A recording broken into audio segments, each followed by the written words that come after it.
That was very impressive. Nice to hear from Whitey Bulger's illegitimate son, Sean McDonough. Jimmy, thank you for taking the night off and coming out here. He's a special man in college basketball. My wife leaned over during Sean McDonough's last couple of seconds and said, "He really doesn't know you, does he?"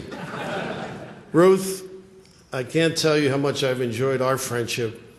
And of course, what Al has meant to college basketball is extraordinary.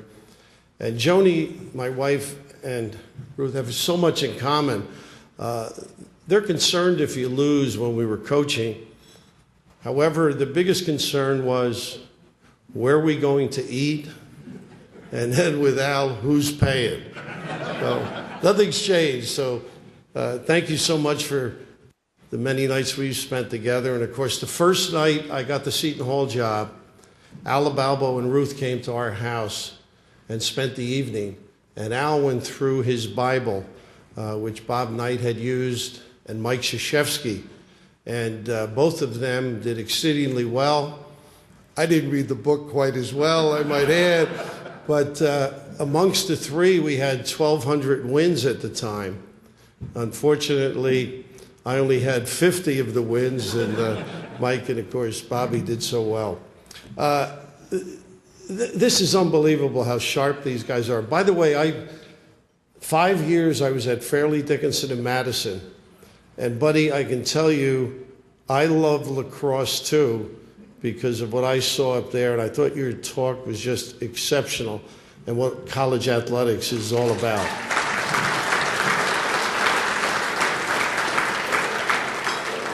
This was long. The best part of it was the beginning when I couldn't hear anything McDonough said. Just one add-on on the sportcasting thing, and I'll close with a thought on Al or two.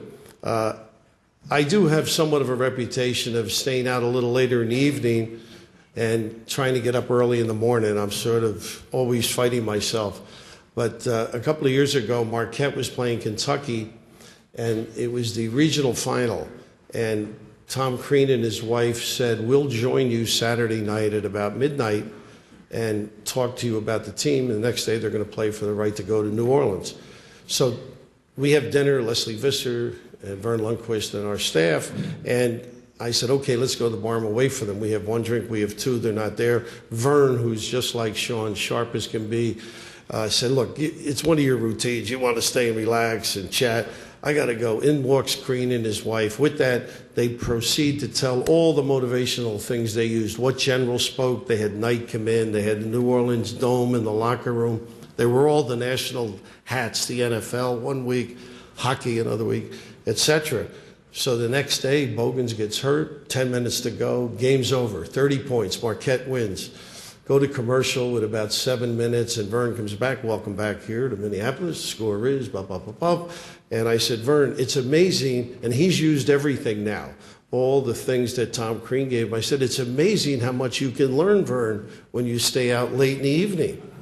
To which Vern said like that, he said, "If that's the case, I must be working with Socrates." Coach Lowe, the players there, I asked, who's the guy he picked on the most? And they said equal distribution. But one particular guy, Mike Rannon, this kid missed a layup in a game one night and cost Fairleigh Dickinson a game. And Al had this way of really putting you in place. And the kid came in, and he's there. They're waiting to see and hear what Al has to say. And Al says, "Look, we all make mistakes. Don't worry about it. Mike, I made a mistake when I gave you a scholarship." The days at St. John's with Al Lobalbo were special to me because now I knew him as a coach and now an announcer. And all of the crazy things you hear say, it's funny how they come up in the jargon of your business. And young kids will come up and ask you, "I'd really like to get into your business." And I'll say to the youngster, "Well, that's great. Are you a good student?" And invariably the young kid will say, "Yeah, I'm real good." I said, "Well, you don't have a shot in this business." He's got to grunt and groan and make up silly sayings. But I used to dress outlandishly. And in this one particular evening, and it's a Lou Conaseca and Lobalbo story, I show up in a light blue suit, white buttons, three-piece, the matching shoes, blue with the felt and the tassels on top, walk over to the bench before the game, and Al and Lou are looking down the other end, and they look up at me and they say, "Where are we playing the game, in the Fontainebleau?" Coach Lowe, an amazing man. The disciples, we all know, Ruth. One of them is Rolly Massimino, who didn't pay the correct homage. They were estranged, as they would say. And one night, St. John's played Villanova down in Philly at the Pavilion. And I'm doing the game, and all of a sudden, Lou Conaseca and Rolly are up at half court, and they're arguing. And I'm like, these are the two best friends. I can't understand this. Game's going on. I'm just watching the fight. I'm not saying anything about the scores. And with that, game ends. I go, what the heck were you two fighting over? And it turns out that Al's mad at Rolly. Louis can't hear, and Rolly said, "Lou, what a bad call." It went for Villanova, but he's saying to Lou, "Lou, what a bad call." And Lou turns to Al and says, "What'd he say?" "He said you're a hot dog." "What do you mean I'm a hot dog?" Those two great friends went after it. But folks, Fairleigh has been special to me because it was my first coaching job. And I had 5 wonderful years with some great young people. I ended up teaching there for a couple of years as well. And I share what each speaker here has said thus far.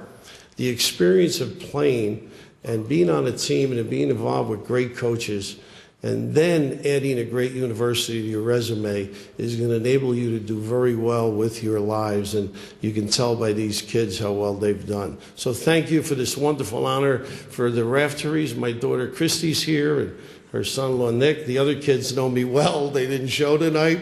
But I just want to thank Ruth in particular and Jimmy for taking the time to come out. And thank you folks too.